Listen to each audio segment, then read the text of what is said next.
Hello world, this is me again. My first video was a raw confession, an introduction to my story if you will. This is the part that came next. After the first manic episode, after the first psychosis and hospitalization, I thought that the worst was over. I was very wrong. The depression that followed nearly ended me in a different kind of way. But I'm still here, I'm still starting, and for that I'm incredibly grateful. To be honest, the fight for me today was just turning on this camera. I had to drag myself out of bed again. But I need to do this. I need to do this for my own recovery. My thoughts are all over the place, and I'm not very articulate at the moment. I'm very anxious about the future, but I have to try. This brings us back to my story in South Africa. After I was discharged from hospital, I went back home. My partner and her family opened their doors for me with the kind of love and grace that I didn't know I needed. They did research on what Bipolar 1 means and on strategies that they could use to try and support me. They tried their best to help, and for that I'm very grateful. But as much as they tried, I just slipped deeper and into a dark black hole. What hit me next was one of the most severe depressive episodes that I've ever known in my entire life. I wasn't sad, I wasn't lazy, I just physically couldn't drag myself out of bed, and I felt like I was in pain constantly. I let myself go. I went days without showering or brushing my teeth, and I had no appetite whatsoever.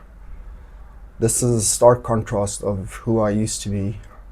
I used to be a filmmaker that woke up every day full of energy, and I created more than I consumed. I also prided myself in being able to work for myself. However, with this depression, I couldn't find work, I couldn't contribute, and I felt like a complete failure. I had to watch my partner carry the financial and emotional weight of it all. Our savings started draining into medical bills, and I felt like a massive burden. There's a kind of shame in me that still sits in my chest to this day, but also a lifelong gratitude for her strength during that time. And then there was the medication that they put me on. A doctor told me I'd need medication for the rest of my life, and that kind of broke something in me. The medication made me feel stunned and sedated, like I was wrapped in cotton wool. It was like walking through a thick fog and watching yourself from the outside in. It was like a dream that you've lost control of. And then there was the side effects. I hated those pills for the side effects. And to this day, I still do. But to be honest, I went off these medications 3 times, thinking that I don't need them.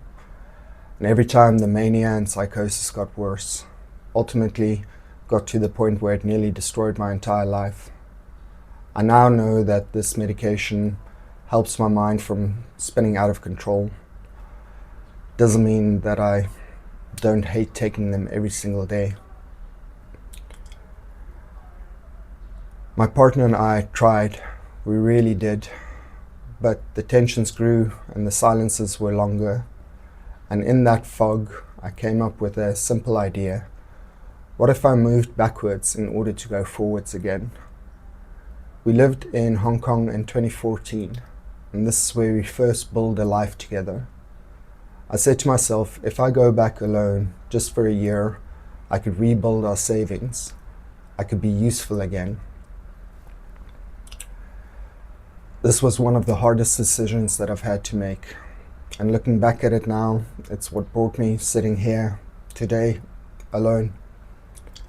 Saying goodbye to her felt incredibly final. At that point, we were a team for up to 10 years. And saying goodbye to my rock was one of the hardest things that I've ever had to do. And then I landed in Hong Kong. I remember the first day I got drenched in the rain because I didn't have an umbrella.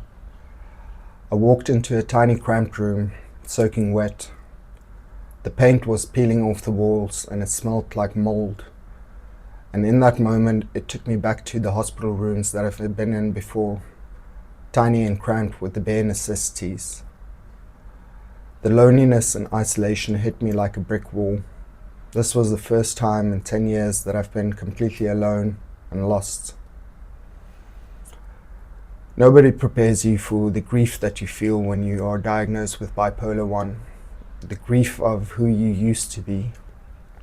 Nobody prepares you for the massive mood swings that you have, going from having a lot of energy and creativity to having none whatsoever.